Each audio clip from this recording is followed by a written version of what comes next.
मुगल साम्राज्य, यह नाम सुनते ही एक भव्य तस्वीर दिमाग में आती है ना? लेकिन मुगलों के आने से ठीक पहले भारत में सत्ता के लिए एक जबरदस्त खींचतान चल रही थी।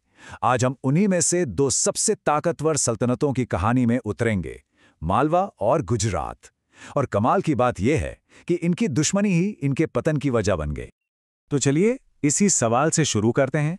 जब हम प्री मॉडर्न इंडिया की बात करते हैं तो जुबान पर पहला नाम मुगलों का ही आता है। लेकिन सोचने वाली बात यह है कि उनके आने से ठीक पहले आखिर यहां चल क्या रहा था? भारत की राजनीतिक तस्वीर कैसी थी? इसका जवाब है एक साथ कई ताकतवर आपस में लड़ने वाले राज्यों का एक दिलचस्प नक्शा। मतलब कोई एक बड़ी शक्ति नहीं थी। और आज हम इसी नक्शे के दो सबसे अहम किरदारों पर जूम इन करने वाले हैं, मालवा और गुजरात की सल्तनतें। तो चलिए शुरू करते हैं पहला हिस्सा, नई शक्तियों का उदय। अब देखिए, कहानी शुरू होती है उस दौर से जब दिल्ली सल्तनत, जो उस वक्त की सबसे बड़ी ताकत थी, कमजोर पड़ रही थी, बिखर रही थी। और जब एक बड़ी शक्ति कमजोर होती है तो क्या होता है? एक पावर वैक्यूम बन जाता है। और इसी मौके का फायदा उठाया दो सूबेदारों ने। देखिए, 1392 में दिलावर खान गौरी ने मालवा सल्तनत की नींव रखी और उसके कुछ ही साल बाद 1407 में जफर खान ने गुजरात सल्तनत की स्थापना कर दी। सबसे दिलचस्प बात क्या पता है? ये दोनों सल्तनतें लगभग एक ही वक्त पर एक दूसरे के पड़ोस में पैदा हुई और बस यहीं से उनकी लंबी और उलझी हुई दुश्मनी का मंच तैयार हो गया। अब आते हैं दूसरे हिस्से पर, विरोधाभासी राज्य। मतलब पड़ोसी होने के बावजूद इन दोनों सल्तनतों का कैरेक्टर, इनकी पहचान एक दूसरे से बिल्कुल अलग थी। और इसकी सबसे बड़ी वजह थी इनकी ज्योग्राफी और इनके संसाधन। इसे ऐसे समझिए, शक्ति के दो बिल्कुल अलग मॉडल थे। एक तरफ था मालवा, जमीन से घिरा हुआ एक तरह का कृषि प्रधान किला। इसकी सारी ताकत खेती-बाड़ी और इसकी मजबूत राजधानी मांडू से आती थी। और दूसरी तरफ था गुजरात, जिसके पास एक लंबी समुद्री तट रेखा थी। ये एक समुद्री व्यापारी था जिसकी बेहिसाब दौलत विदेशों से होने वाले व्यापार पर टिकी थी। तो एक था पहाड़ों का राजा, दूसरा समुद्र का सौदागर। जमीन आसमान का फर्क है ना? मालवा की ये पहचान उसकी राजधानी मांडू में साफ झलकती है। इसे सिटी ऑफ जॉय यानी खुशियों का शहर भी कहा जाता था। यहाँ की इमारतों को देखिए, जहाज महल, हिंडोला महल, होशंग शाह का मकबरा, जो भारत का पहला संगमरमर का मकबरा माना जाता है, और रानी रूपमती पवेलियन। ये सिर्फ इमारतें नहीं थी, ये कला और सुरक्षा का एक बेजोड़ संगम थी। मतलब दिखने में खूबसूरत, रोमांटिक, लेकिन साथ ही एक किले की तरह मजबूत। और अब गुजरात को देखिए, इसकी राजधानी अहमदाबाद, एक बड़ा ट्रेडिंग हब। यहाँ की वास्तुकला अपनी दौलत और अपने ग्लोबल कनेक्शन का जैसे ढिंढोरा पीटती थी। जामा मस्जिद हो, सरखेज रोजा हो या चंपानेर पावागढ़ का कॉम्प्लेक्स, हर जगह पत्थर पर की गई वो नाजुक, बारीक नक्काशी दिखेगी जिसे जाली का काम कहते हैं।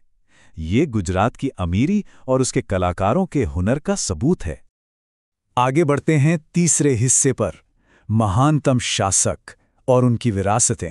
देखिए, कोई भी सल्तनत अपने शासकों के बिना अधूरी है, और इन दोनों सल्तनतों ने भी अपने सबसे शक्तिशाली और महत्वाकांक्षी सुल्तानों के दौर में ही अपना सुनहरा वक्त देखा। मालवा की तरफ से मैदान में थे महमूद खिलजी प्रथम। ये सिर्फ एक शासक नहीं थे, बल्कि एक नए राजवंश के संस्थापक भी थे। इनका पूरा शासनकाल समझिए अपने दुश्मनों से, खासकर गुजरात से, लड़ते हुए बीता। इनका एक ही मकसद था, मालवा का दबदबा कायम करना। तो मालवा के खिलजी का जवाब गुजरात के पास था महमूद बेगड़ा, यकीनन गुजरात का सबसे महान सुल्तान। इसका तो नाम ही इसकी ताकत की कहानी कहता है। बेगड़ा का मतलब है 2 किलों का विजेता। ये नाम इन्हें मिला था गिरनार और चंपानेर के 2 सबसे अजेय किलों को फतह करने के बाद।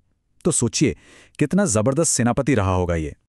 तो हमने शासकों की बात की, अब जरा देखते हैं कि इन सल्तनतों के अंदर का समाज कैसा था, आम लोगों का जीवन कैसा था।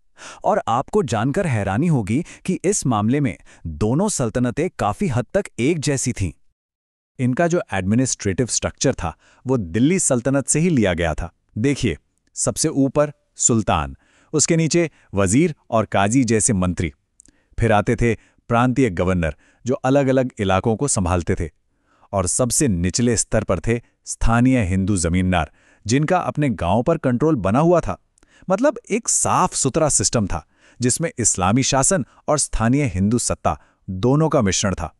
अब अगर समाज को देखें तो ये दो हिस्सों में बटा था। एक तरफ था शासक वर्ग, ये करीब 15% थे, जिसमें तुर्क, अफगान और पारसी मुसलमान शामिल थे। और दूसरी तरफ थी बहुसंख्यक आबादी, 85% हिंदू, जिनमें किसान, कारीगर और व्यापारी थे। हाँ, ये सच है कि हिंदुओं को एक खास टैक्स देना पड़ता था, लेकिन यही लोग सिपाही बनकर, अधिकारी बनकर और व्यापारी बनकर इन सल्तनतों की अर्थव्यवस्था की रीढ़ की हड्डी थे। और अब आते हैं कहानी के आखिरी पड़ाव पर, इनका अंत। और विडंबना देखिए, दोनों का अंत भी एक ही तरह से हुआ ये कि दशकों तक एक दूसरे से और अपने पड़ोसियों से लड़ते लड़ते ये दोनों सल्तनतें अंदर से खोखली हो चुकी थीं। और ये सब ठीक उस वक्त हो रहा था जब उत्तर में एक नई जबरदस्त ताकत सिर उठा रही थी, मुगल। मुगलों का पहला निशाना बना मालवा। साल था 1562। सम्राट अकबर की फौजों ने मालवा पर हमला किया और उसकी आज़ादी को हमेशा हमेशा के लिए ख़त्म कर दिया।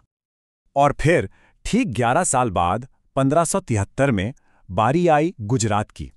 अकबर में इस अमीर और ताकतवर सल्तनत को भी जीतकर अपने बढ़ते हुए मुगल साम्राज्य में मिला लिया। कहानी खत्म। तो यहाँ सबसे बड़ा सबक क्या है? सबक यह है कि इनकी आपसी लड़ाई, इनकी दुश्मनी इन्हें इतना कमज़ोर कर चुकी थी कि जब एक बड़ी संगठित शक्ति यानी मुगल सामने आए तो ये टिकी नहीं पाए। अगर ये एक होते तो शायद कहानी कुछ और होती, लेकिन इनकी फूट ने ही इनके अंत की कहानी लिख दी। और यहीं पर एक सवाल मन में आता है, सोचिए जरा, अगर ये दो ताकतवर अमीर सल्तनतें अपनी दुश्मनी भुलाकर एक हो जातीं और मिलकर मुगलों का सामना करतीं, तो क्या होता? क्या वो मुगल इतिहास का रुख बदल सकती थीं? ये भारतीय इतिहास का एक ऐसा व्हाट इफ है जो सोचने पर मजबूर कर देता है।